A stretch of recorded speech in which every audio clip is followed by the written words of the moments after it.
புதிய அரசு பொறுப்பேற்ற உடனே கனிம வளத்துறை அமைச்சர் திரு மிஸ்டர் பிரபு அவர்கள் சந்திச்சு இது மாதிரி தமிழகத்துல இருக்கிற 4000க்கு அதிகமான கிரஷர்கள் இருக்கு. ஆனா வெறும் 1376 கிரஷர்கள் தான் கனிம வளத்துறை அனுமதி கொடுத்திருக்கு. அதே மாதிரி குவாலிட்டி செக், அதாவது கனிமத்தை அரைச்சி எம்சாண்டா விற்கும் போது அதுக்கு பொதுப்பணித்துறையுடைய குவாலிட்டி செக் இருக்கு. அந்த குவாலிட்டி செக்குக்கு அனுமதி வெறும் 476 பேருக்கு தான் கொடுத்திருக்காங்க. மீதி 3000 பிரஷருக்கு மேல இங்க அனுமதி இல்லாத இயங்குறதுல தரமான எம்சாண்ட் இல்ல. எம்சாண்டுக்கான பாலிசியை 12 வருஷமா சட்டத்திட்டங்களை உருவாக்கவில்லை. இது மாதிரி இருக்குன்னு சொன்ன உடனே அன்றைய தினமே அறிக்கை கொடுத்து தமிழகத்துல 3000 கிரஷர்கள் ட்ரோன் விட்டு அளக்கப்படும், முறைகேடுகள் அனுமதி இல்லாத கிரஷர்கள் மூடப்படும் சொன்னாரு. ஆகவே அவர் கள ஆய்வுல போய் இப்போ அந்த சைடு தூத்துக்குடி திருநெல்வேலி சைடு ஒரு மதுரையெல்லாம் ஒரு 67 குவாரிகள் மூடி இருக்காங்க. நேற்றைய தினம் திருவண்ணாமலையில 6 கிரஷர் மூடி இருக்காங்க.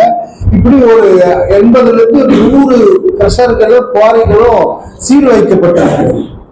இதனால என்ன ஆகுது, இப்போ செயற்கையா ஒரு தட்டுப்பாடை உருவாக்குறாங்க. எம்சாண்ட் ஏற்கனவே எலெக்ஷன் அறிவிச்சதுக்கு முன்னாடி, அறிவிப்புக்கு முன்னாடி அறிவிச்சது 2 மாத காலமாக எந்த மெட்டீரியலும் ஓட்ட முடியல. அதாவது பில்டிங் கன்ஸ்ட்ரக்ஷனுக்கான சவுடு ஏற்கனவே மணல் 2 வருஷமா இல்லை. இந்த மாதிரி சூழலில் இப்ப திடீர்னு நிறுத்தும் போது இங்க மிகப்பெரிய பாதிப்பு ஏற்பட்டு விலைவாசி உயர்வு ஏற்படுது. இதை கருத்துல கொண்டு இப்போ அமைச்சருக்கும் இந்த அரசுக்கும் ஏன் இந்த நேரத்துல மணல் விற்பனை துவங்கக்கூடாது. மணல் விற்பனை கடந்த காலங்கள் மாதிரி ஒப்பந்ததாரர் இல்லாம, தேர்ட் பர்சன் இல்லாம, புக்லின் இல்லாம, மிஷின் இல்லாம மேனுவலா அந்தந்த ஊர் மக்களை வச்சு மணலை மேனுவலா பாண்டுல அள்ளி டிராக்டர்ல போட்டு வெளியேற்ற கொட்டும் போது மணல் கடத்தல் தவிர்க்கப்படும். நீராதாரம் பாதிக்காது, விவசாயிக்கு பாதிப்பு இருக்காது, சுற்றுச்சூழல் பாதிப்பு இருக்காது, அதிக ஆழம் நோண்டப்படாது, அரசுக்கும் அவப்பெயர் வராது. ஒரு மணலை நேரடியா அரசு எடுக்கணும்னு சொல்லுங்க. ஏனென்றால் இப்போது மணல் ஆந்திரால 1 யூனிட் மண் 12,500 13,000 வாங்கிட்டு இருக்கோம். அரசு இப்போ மணல் விற்பனை செய்யும் போது அரசுக்கு வருவாய் வரும். அரசினுடைய முதல்வர் விஜய் அவர்கள் நலத்திட்டங்களை அறிவிச்சிருக்காரு. அது வல்லுநர்கள் எல்லாம் சொல்லத்தை பார்த்தா 50,000 கோடி தேவை என்றார். ஆக அந்த 50,000 கோடி பணம் இந்த எம்சாண்ட் மூலியமாவோ மணல் விற்பனை மூலியமாவோ அரசு கிடைக்கும். இது இல்லாத கூடுதலாக 50 ஆண்டுகளாக எந்த டேம்ல மணல் எடுக்குது. டேம்ல 50% ஆஃப் தி சாண்ட் அங்க இருக்கு. டேம்ல இருக்கிற மண்ணை எடுக்க சொல்லி இந்த அரசுக்கு முதல்வருக்கு நாங்க கோரிக்கை விடுறோம். ஏன்னா அது எடுக்கும் போது அந்த மணல் கேரளால சக் பண்ணி எடுக்கிறாங்க. அதாவது வாட்டரோட அடியில இருக்கிற அந்த டேம்ல இருக்கிற மண் வெளியே தண்ணி திருப்பி டேமுக்கு போயிடும். அந்த மணலை விற்பனை செய்யறாங்க.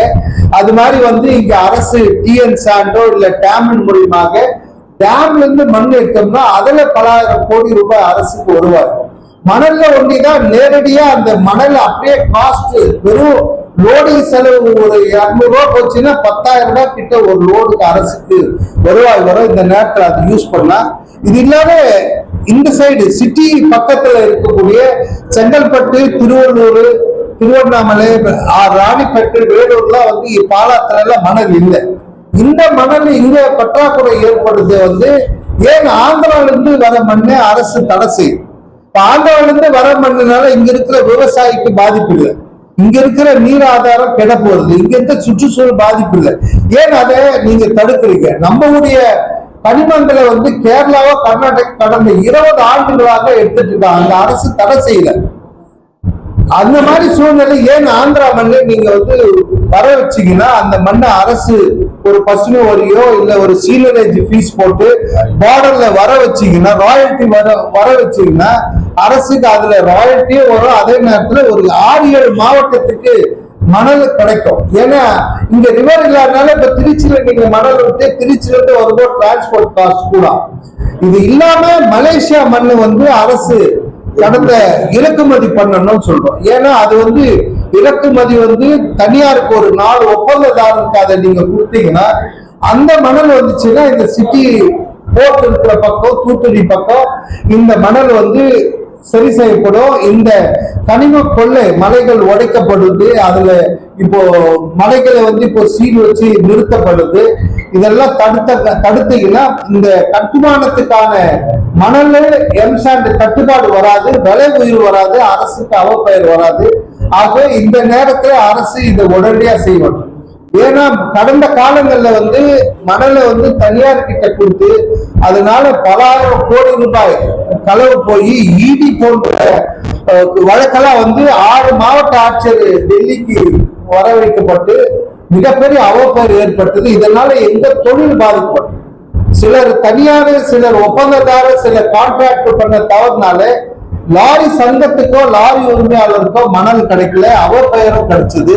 ஆக இந்த அரசு வந்து எந்த இடத்துல லஞ்சம் வாங்க மாட்டோம், ஊழல் நடைபெறான்னு சொல்றதுனால இந்த நேரத்துல மணல் திட்டுகளா இருக்கக்கூடிய இடம், அதாவது கடலூர், திருச்சி, கரூர், கோயம்புத்தூர் இந்த மாதிரி பகுதியில மணல் வந்து மேனுவலா எடுத்தாங்கன்னா அரசுக்கு 25,000 கோடி ரூபாய் வருவாய் வரும்.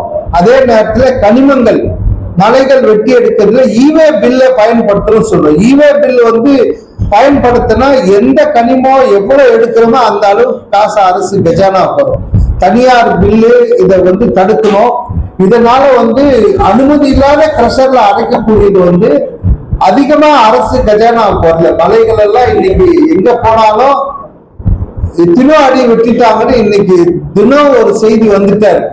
மலைகள் காணவில்லைன்னு சொல்லலாம். அதனால வந்து இப்ப இந்த நேரத்துல இந்த திட்டத்தை அமுல்படுத்தினா அரசுக்கு வருவாய் வரும், எங்க கட்டுமானத்துறை தங்கிட்டு நடைபெறும், விலை உயர்வு இருக்காது என்பதனால இது அரசுக்கு சொல்றோம். இது இல்லாத கிருஷ்ணகிரி வழியா ஒரு நாளைக்கு 2000-3000 லோடு வந்து கனிமங்கள் கடத்தப்படுது. அது கேட்டா தகவல் வரி சட்டத்துல கிருஷ்ணகிரி மாவட்ட ஆட்சியர் பசுமை வரி வசூல் செய்யப்படுது என்றார். நான் இப்போ ஆர்டிஎல்ல கேட்டிருக்கேன், பசுமை வரி வாகனத்துக்கு கனிமங்கள் ஏற்றப்படும் போது லாரி பில்லிலே பெங்களூர், மைசூர், கர்நாடகான்னு போட்டு வசூல் செய்றீங்கன்னா அப்படி அது மாதிரி வசூல் செய்யற பில் இது வரைக்கும் நாங்க பார்க்கல. அப்படி இருந்தா அதை தெரியப்படுத்தணும். அப்படி அந்த திட்ட எண்ணிலிருந்து பசுமை வரி வசூல் செய்றீங்க தகவலை கேட்டிருக்கேன். அப்படி பசுமை வசூல் செய்தா இது வரைக்கும் எத்தனை ஆயிரம் கோடி அரசு கஜானா கேட்டிருக்கேன். இது இல்லாத அந்த கிருஷ்ணகிரி பக்கத்துல இருக்கக்கூடிய அதிகமான மலைகள் வந்து பெங்களூர்ல இருப்பதா எடுத்துட்டு போறாங்க. இப்போ மேகதாது அணை கட்டத்துக்கு கூட அங்கிருந்து தான் ஒப்பந்தம் போட்டிருக்காங்க எம்சாண்ட் கட்டுமானத்துக்கு. ஆகவே அதை உடனடியாக அரசு தடுத்து நிறுத்த வேண்டும். ஏன்னா இங்கே நம்மளுக்கு பற்றாக்குறை, இங்க நம்ம மணல் ஏற்கனவே 2019 நீதியரசர் திருவாக்கரன் சொல்லியிருக்காரு, மணலாவது மழை வந்தா மணல் திருப்பி மீண்டும் வந்துடும், மலைகள் உடைக்கப்பட்டா இயற்கை பாதிப்பு வரும், மழை வராதுன்னு சொல்லியிருக்காரு. அதை மீறி கடந்த 2 அரசும் அங்கிருந்து கனிமங்களை வெட்டி எடுத்ததுனால மிகப்பெரிய பாதிப்பு ஏற்பட்டிருக்கு. அதை தடுத்து நிறுத்தணும். அதே மாதிரி கேரளாக்கு கடத்தக்கூடியதை இப்பொழுது குவாரிகள் நிறுத்தப்பட்டதுனால அதுவும் தடுக்கப்படும். பசுமை வரி என்ற பெயர்ல அதர் ஸ்டேட்டுக்கு போவதை நிறுத்தணும்ன்றதுதான் எங்களுடைய கோரிக்கை. சாட்டர்டே சண்டேனால தெரியல, இன்னிலிருந்து என்ன பண்றாங்கிறது தெரியும்.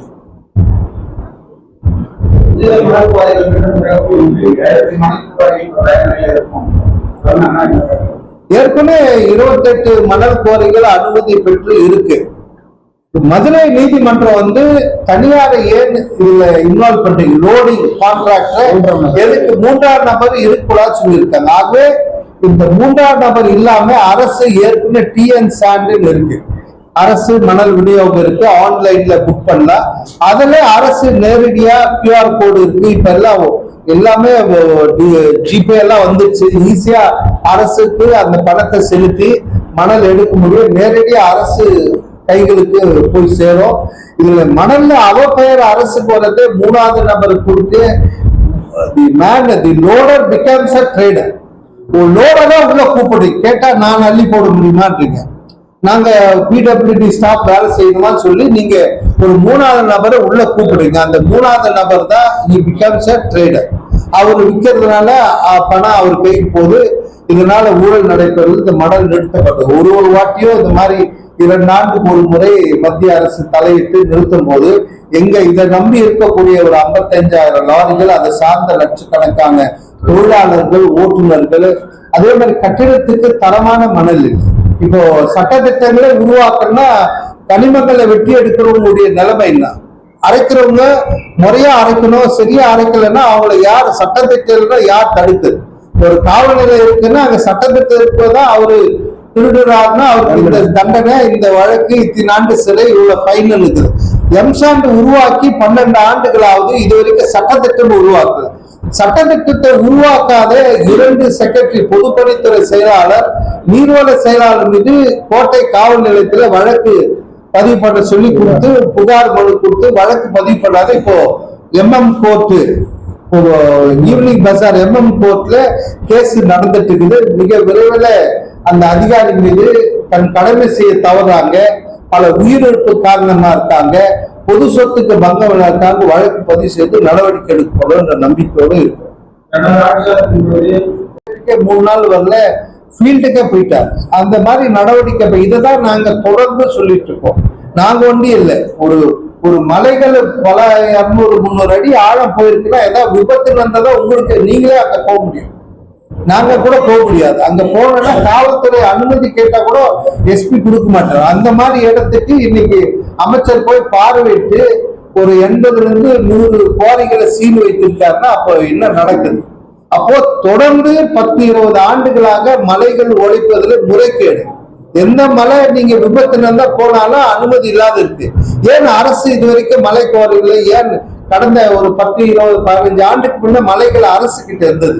இன்னைக்கு அரசு கிட்ட ஒரு மலை கூட, எல்லா மலையே தனியார் கொடுத்துட்டாங்க. ஆகவே அது மீண்டும் அரசு இதுல தொடர்ந்து தவறு நடக்குது. இப்போ டாஸ்மாக் எப்படி அரசு எடுத்தது, தனியார் ஒயின் ஷாப் இருந்தது, அதுல முறைகேடு, வெளி மாநில மது விற்கிறாங்க, கலப்பட மது விற்கிறாங்க, அரசு எடுத்தது. அப்ப தொடர்ந்து 20 ஆண்டுகளாக இங்கே மலைகள்ல முறைகேடு நடக்குது.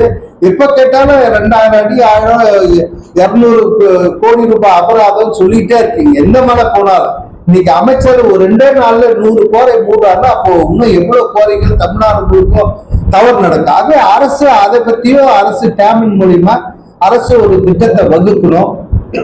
அது இல்லாத மணல், இயற்கையாக மணல் நிறைய இருக்கு நம்ம ஆற்றுல, அதை எடுக்கலாம்.